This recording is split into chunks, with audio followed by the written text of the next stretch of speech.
ያልተነገረ ፍቅር ልብ አንጠልጣይ ታሪክ ክፍል 7 ተራኪ ረዚቃ መሐመድ። ለቻናላችን አዲስ ከሆናችሁ ላይክ፣ ሼር እና ሰብስክራይብ በማድረግ ቤተሰቦቻችን እንድትሆኑ በአክብሮት እንጋብዛችኋለን። በጣም ፈርቼ ደንግጬም ነበር። ለምን እንደደነገጥኩም አላውቅም። ብቻ ግን የሆነ በህይወቴ ውስጥ የቆየና የኔ የሆነ ነገር እንደተነጠቅኩኝ አይነት ስሜት ተሰማኝ። በሰዓቱ ሳላስበውም ቢሆን ምን ማለት ነው አይሆንም ብዬ ጮህኩኝ። ምክንያቱም ፊቷን በደንብ አይቼዋለሁ። ማያ አይኗ ውስጥ የሆነ ከባድ ህመም ነገር ይታያል። ያለመፈለጓን ከፍራቻ ጋር ተደምሮ በደንብ ያስታውቅባታል። ሰርካለም ትንሽ ከበድ ያለች እናት ናት። እኔ ብቻ ልደመጥና ልከበር አይነት ነገር ያጠቃታል። በዛ ሰዓትም ያለ ፍላጎቷ ልትድራት አስባ እንደሆነ እርግጠኛ መሆን ችዬ ነበር። ማለት ልጄ ለምን አይሆንም አለችኝ መስከረም የሆነ አይነት አስተያየት እያየች። በሰዓቱ ተናድጄ ስለነበረ እየጮህኩኝ ስለማይሆን ነው አይሆንም አልኩኝ። የሆነ ታላቅ ወንድሟ ወይም የረጅም ዓመት ፍቅረኛዋ ነበር የምመስለው። እናቴ ጮክ ብዬ በማውራቴ ተናዳ እየገላመጠችኝ ነበር። ግን ነገሩ ልክ እንዳልሆነ ስለማውቅ ነበር እንደዛ የተናገርኩት። ቆይሽ ማንን የምታገባው አለች እናቴ በተረጋጋ አነጋገር። በላይሁንን አለች ወይዘሮ መስከረም ፈገግ እያለች። በላይሁን አለች እናቴ ሰውየውን ለማወቅ ስሙን እየደጋገመች። በላይሁን ነዋ የጋሽ ጥበበ ልጅ አለች። እማዬ ከው ብላ አታረጊውም አለቻት። እናቴ ቀስ በቀስ እኔን መደገፍ መቻሏ ቢያስደስተኝም መደንገጧ ግን የበለጠ አስገረመኝ። ምክንያቱም እኔ ሰውየውን ማስታወስ ከብዶኝ ነበር። ከዛ ግን በድንገት ጋሽ ጥበበ የሚሉትን የወዲያኛው ሰፈር ታዋቂ ባለሀብት ሰውዬና ወፍራሙና ግዙፉ አስፈሪው ሰውዬ በላይሁንን አስታወስኩት። እሱ ማለት እንኳንስ ለቆንጂዋና ትንሿ የዋህና ዝምተኛዋ ማያ ቀርቶ ለማንም ሴት የማይመጥን ክፉና የማይረባ በገንዘብ ልግዛ የሚል ባለሀብት ሰው ነው። ከዚያ የበለጠ ባሰብኝና ከተቀመጥኩበት ተነስቼ በጭራሽ እሱን ማግባት አትችልም፣ ያንን አልፈቅድም፣ አይሆንም፣ ለገንዘብ ብለሽ ልጅሽ ልትሸጪ ነው ብዬ ጮህኩባት። ከዛ ግን ሰርካለምም ከተቀመጠችበት ተነስታ ያንተን ፍቃድ ማን ጠየቀ ጎረምሳው? እኔ እኮ ምንም ቢሆን ክፉና ደግ አሳልፈናል ብዬ ለልጄ ደስታ ቀን እንድትገኙ ልነግራችሁ ነበር። ወዲያው ቀለበት አድርገው እዛው ሊጋቡ ነው ብዬ ጭራሽ አድገ እኔ ማዘዝ አማረህ እንዴ? ጉድ እኮ ነው እያለች እያጉረመረመች የማያን እጅ እየጎተተች ይዛት ሄደች። በሰዓቱ የሆነ ስልጣን ቢኖረኝና እጇን ይዤ ከምትገባበት ፈተና በወጣት ደስ ባለኝ።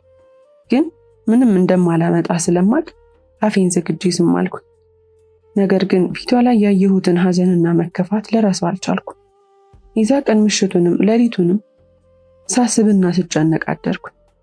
በቀጣዩ ቀን ከመቼው እንደተስፋፋ አላውቅም፣ ከዛኛው መንደር ያለው ድግስና ወከባ እዚህ ድረስ ይሰማ ነበር። በሰዓቱ ጭንቅላቴ ማሰብ አቁሞ ነበር። ምን ማድረግ እንዳለብኝም ማወቅ አቃተኝ። ምንም ነገር ሳላደርግ የሰርግ ጥሪ፣ አቶ በላይነህ ጥበቡ፣ ወይዘሪት ማያ ደረጀ የሚል በፎቶዎች የደመቀ የሚያስጠላ ወረቀት ተበተነ። ለእሷ ያለኝን ነገር ባላቅም ያንን ነገር ማየት ሰላም መስቶኝ ነበር። የማይደርስ የለም የተባለው ሰዓት ሲደርስ ቁጭ ብዬ ሳይ ነበር። ድንገት እናቴ ስልክ ሲጠራ ደንግጬ ባንና አልኩኝ። እናቴ ማውራት ጀመረች። ሄሎ።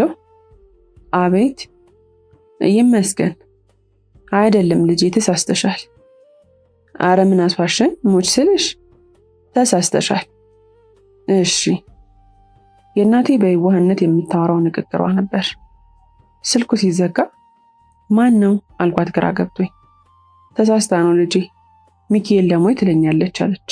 የኔ እናት ስሜን ማስቀየሬን ረስተው ይመስላል። እማ እንዴ ስልኩን ስጭኝ እንጂ አልኳትና ወደ ውጭ ወጥቼ ስልክ ደወልኩ። ልዕልና እንደሆነች ስላወቅኩ ነው እንደዛ ያደረኩት። ሄሎ ሚኪ እንዴት ነህ? ናፈከኝ እኮ ጠፋህ። ዛሬ ና በእናት እናቴም ትፈልግሃለች አለች። ይቅርታ ልዕልና፣ ዛሬ መምጣት አልችልም፣ ነገ ጧት እመጣለሁ ብዬ አውርቻ ዘጋሁት። ከዛ እናቴ ለባብሳ ስትወጣ ወዳጁን እንደሚቀብር ሰው ፊቴን ጥዬ ሄድኩኝ። ፈተናውስ የልጅነት ውበቷስ አርግዛ እዚህ የማንም መጫወቻ ልትሆን ነው እያልኩኝ መብሰልሰል ጀመርኩ። ልክ ወደ ሰርጉ ቦታ እንደደረስኩኝ ከእናቴ ተለይቼ ወደ ኋላ ቀረሁ። ከኋላዬ የሆነ ሰው ሲነካኝ ደንገጥ ብዬ ዞርኩኝ። ተሸፋፍናለች። ማያ ነበረች። ጊዜ የለኝም፣ አንድ ምስጢር ነግሬ ይሄዳለሁ አለች። ለእኔ ምን ልትነግረኝ እንደምትችል አልገባኝም። በዛ ሰዓት ተሸፋፍና ወደ እኔ ስትመጣ ደንግጫለሁ። ምክንያቱም እኔ እዛ የሞት ድግስ ላይ የታደምኩት እናቴን ላለማስከፋትና ከሰው ላለማጋጨት አስቤ ነው። ምንድን ነው አልኳት፣ አይን አይኗን እየተመለከትኩ። እኔና እሷ በዛ ልክ ተቀራርበን ስናወራ የመጀመሪያችን ነበር። ማያ ቀና ብላ አይኔን አይታኝ አታውቅም ነበር። የዛ ቀን ግን ወደ ላይ አንጋጣ እያየችኝ ነበር። አይኖቿን ሳይ ምንም ነገር መናገር አልቻልኩም ነበር። ምላሽ በዝምታ ማየት ነበር። የዛ ቀን ገና አስተውዬ ውበቷን መመልከት ቻልኩኝ። አይኖቿ ቡኒ ሆነው ከረጅም ሽፋሽፍቷና ከብዙ ቅንድቧ ጋር ተደምሮ በጣም ውብ የሆነ እይታ አላት። ሰዓቱ እሷን እያየው አእምሮዬ ውስጥ ልዕልና እያለች ሁለቱን እያነጻጸርኩ ይሆን ምን ይሆን በማላቀው ሁኔታ በየተራ እያሰብኳቸው ነበር። ግራ ተጋብቼ ሁሉንም ነገር እያደበላለኩት ነው።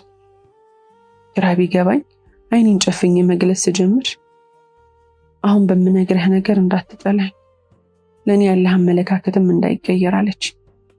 እንደዛ ስትል የበለጠ ጉዳዩን ለማወቅ እንድጓጓ አደረገኝ። እሺ ምንድን ነው ችግር አለ አልኳት። ለመናገር ቃላት ያጠራት ይመስል እያለች መርበትበት ጀመረች። እሷ ለመናገር ድፍረት እስክታገኝ ብዬ አስቤ በእናትሽ አታድርጊው፣ እሱን አታግቢው፣ እንዳታድርጊው፣ አሁንም ጊዜ አለሽ አልኳት በልመና ንግግር። አልችልማ አለች። እሺ ለምን? በምን ምክንያት ነው ንገሪኝ። መቼም ሰውየውን ወደዋለሁ ልትይኝ አልኳት። ምክንያቱም እንኳንስ እሷ በወንድምነትም ለመወደድ የሚከብድ በጣም ክፉና ተንኮለኛ ሰውዬ ነው። አልችልም፣ ለእናቴ ስላድርገዋለሁ፣ በቃ አለቀ። ያለ አባት ለፍታን ያሳደገች፣ እሱን ታውቃለህ አለች። እሱን አውቃለሁ፣ ግን ሰርካለምን ለማውራት እንሞክር። እሺ እኔ ልጠይቃት አልኳት። አይ አይሆንም። መልሷን እያወቅ ምንድን ነው የምትለኝ? አሁን አዳምጠኝ። በዚህ ሰዓትና በዚህ ድፍረት ብቻ ነው እውነታውን ልነግርህ የምችለው አለች። እሺ ንገሪኝ ብያት እስክታወራ መጠበቅ ጀመርኩ። ነገሮችን አይተህ ባላየ አልፈ ይሆን? እንደዛ ሆኖ ባላውቅም ግን ከልጅነታችን ጀምሮ ግልጽ ነገር ነበር አለች። ምኑ አልኳት ግራ ገብቶኝ። ሀብትሽ እኔ ብላ ንግግሩን ሳትጨርስ እናቴ እየተጣራች ወደ እኔ መጣች። ሀብቴ ሀብቴ ትላለች። ምንድነውማ አልኳት ቀስ ብዬ። ስልክ ይፈልግሃል፣ በጣም ብዙ ጊዜ ተደውሎልሃል አለች። ከልዕልና ውጪ ሌላ የሚደውልልኝ ሰው የለም። ስለዚህ እሷ ፊት ቆሜ ስልክ ማውራት አልፈለኩም። ግን የምትነግረኝ እንዳይጠፋባት ብዬ ፈርቼ ትንሽ ፊቴን አዙሬ አቤት አልኩኝ። ሚኪ እባክህ ታስፈልገኛለህ አለች። እያለቀሰች ነበር። ክውን ያልኩት ምንድን ነው? ችግር አለ? ምን ሆነሽ ነው አልኩ የተንተባተብኩ። እማሟታል፣ ዶክተር ብንጠራም ምንም ጥቅም የለውም ከማደንዘዣ ውጭ። አንተ ለኛ መልአክ ነህ። አሁኑን እባክህ ሚኪ ፍጠን አለች። ልዕልና ስትመጣ ደግሞ ሁሉንም ረስቼ በእሷ ቁጥጥር ስር ሆናለሁ። እሷን እምቢ ማለትም ሆነ እያለቀሰች መስማት ስላላስቻለኝ ለእናቴ ስልኳን ሰጥቻት ለመሄድ ሩጫ ስጀምር ሀብታሙ አለች ማያ በጩኸት። እንደዛ ስታወራ ሰምቻት ስለማለቅ ደንግጫለሁ። በሰዓቱ ሌላ አማራጭ ስላልነበረኝ ተመልሼ እመጣለሁ ብያት መሄድ ስጀምር ከዛሬ ውጭ ልነግርህ አልችልም እባክህ አለች። እኔ ግን ምን እንደሆንኩኝ በማላውቀው ሁኔታ ሀሳቤ ሁሉ ልዕልና ጋር ሆኖ ምናልባትም የህይወቴን ትልቁን ስህተት እንደሰራው ይሰማኛል። አሁንም መልሳለሁ እሺ አልኳትና ዞር ብዬ እየሮጥኩኝ ወደ ልዕልና ቤት ሄድኩኝ። የሚያስከፋው ደግሞ እዛ ስደርስ ከጠበቅኩት በተቃራኒው አንድ ላይ ውጭ ቁጭ ብለው አየር እየተቀበሉ ነበር። ሰላም ደህና ነሽ አልኩኝ የተመለከትኳት። አዎ የኔ ልጅ በጣም ደህና እየሆንኩ ነው፣ ከፈጣሪ ቀጥሎ እድሜ ላንተ አለች። ከዛም ልዕልናን በመጥፎ ዓይኔ የተመለከትኩኝ። ታዲያ ለምን እንደዛ አልሽኝ አልኳት፣ ንዴቴን ለመቆጣጠር እየሞከርኩኝ። ልቤ እዛው መሆን ቢፈልግም እግሬ ጭንቅላቴን እያዳመጠ በሱ ተመርቶ ባዶ እግሬ ሲሮጥ ወደ እሷ መጣ። ገና እዛው ቆሜ የተጸጸትኩ ነበር።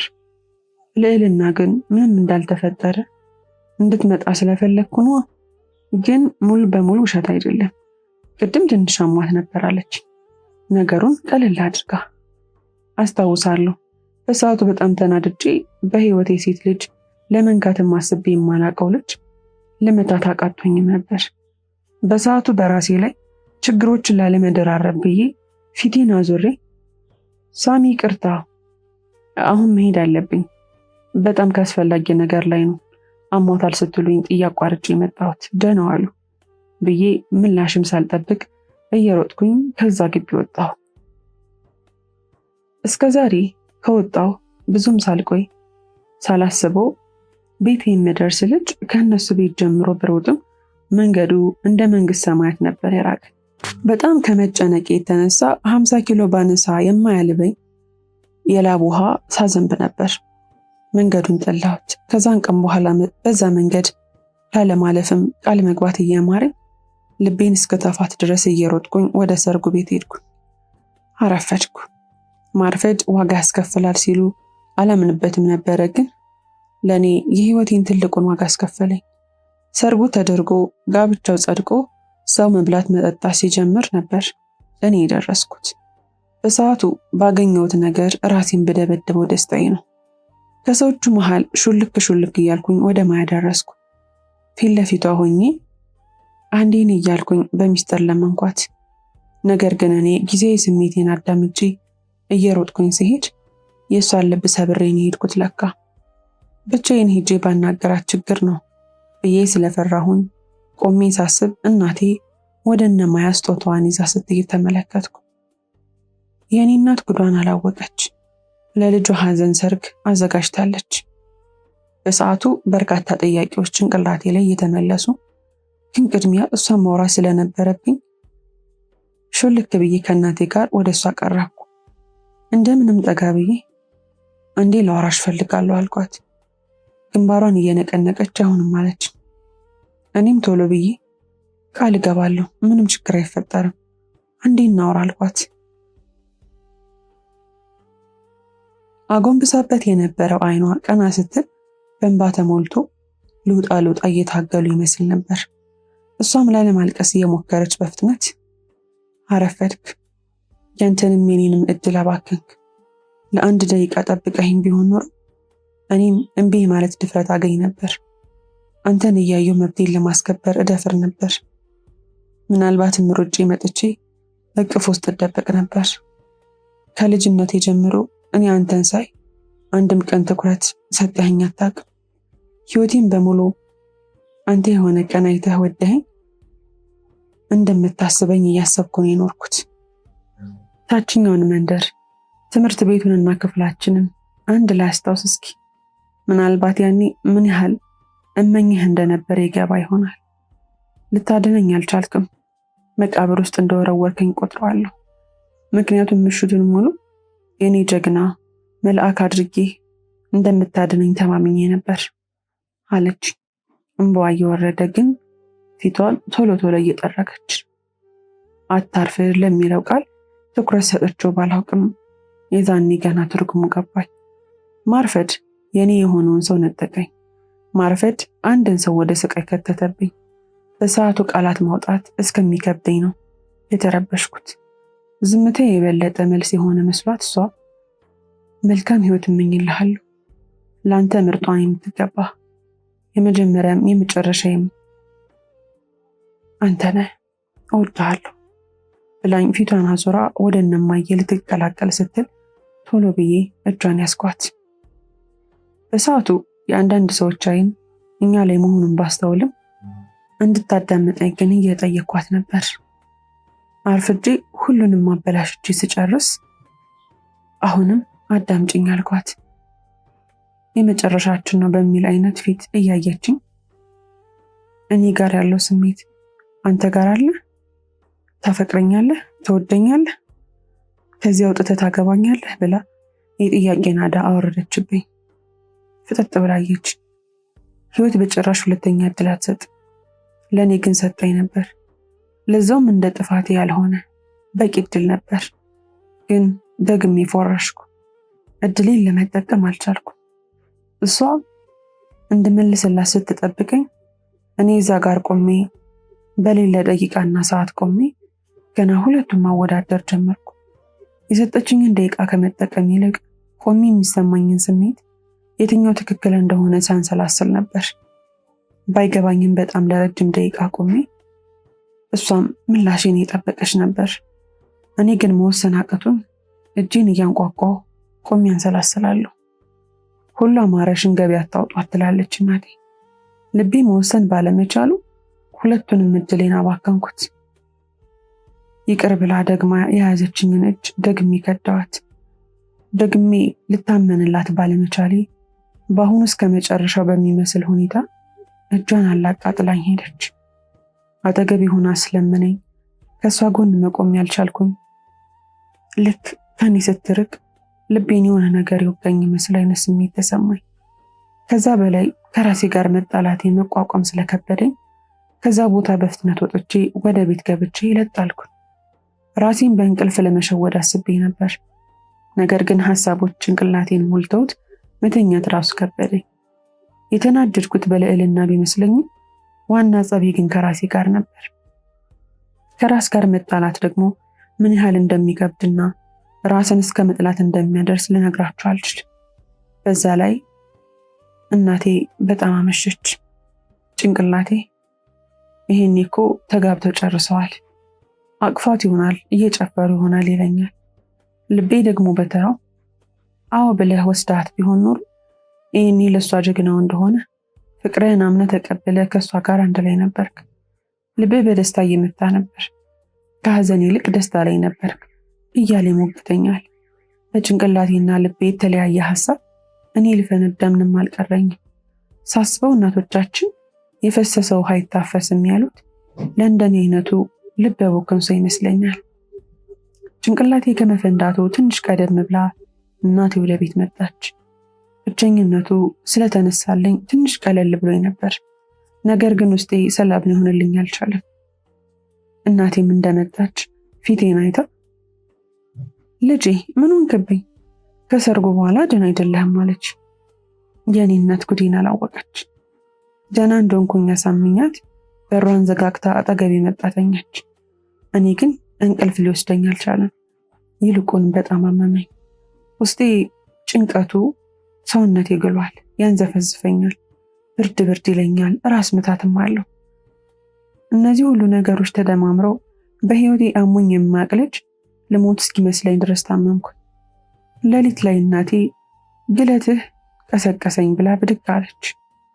የኔ እናት ማታ ላይ እንደ ደከማት እየነገረችኝ ነበረ። ግን እኔን ስታይ ሁሉንም ረስታ ብድግ ብላ የቻለችውን ሁሉ አደረገችልኝ። ሌሊቱን ሙሉ ጉልበቷ ላይ አስተኝታኝ ስትጨነቅ አደረች።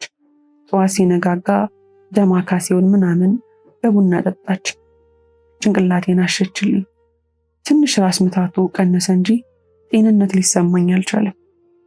ሆስፒታል እንድንሄድ ብትጠይቀኝም እምቢ ስላልኳት መጣው ብላኝ ከብር ማጠራቀሚያ ውስጥ አውጥታ ከቤት ወጣች። ምን ሆኜ እንደሆነ አላቅም። ከህይወቴ ከባዶቹ ህመሞች ውስጥ አንዱ ነው። እናቴ ጥላኝ ስትወጣ ደግሞ የበለጠ አመመኝ። እንቅልፌን ለማምጣት ለረጅም ሰዓት ስገላበጥ ቆየሁ። ግን ወፍ የለም። ፊቴን አዞሬ ተኝቼ ሳለ በሩ ሲከፈት ሰማሁትና እናቴ መጣች ብዬ በደስታ ዞር ስል ማያ ፊት ለፊት ይቆማለች። ክፍል 8 ይቀጥላል። ታሪኩን ከወደዳችሁት ላይክ፣ ሼር፣ ሰብስክራይብ ማድረግ እንዳትረሱ።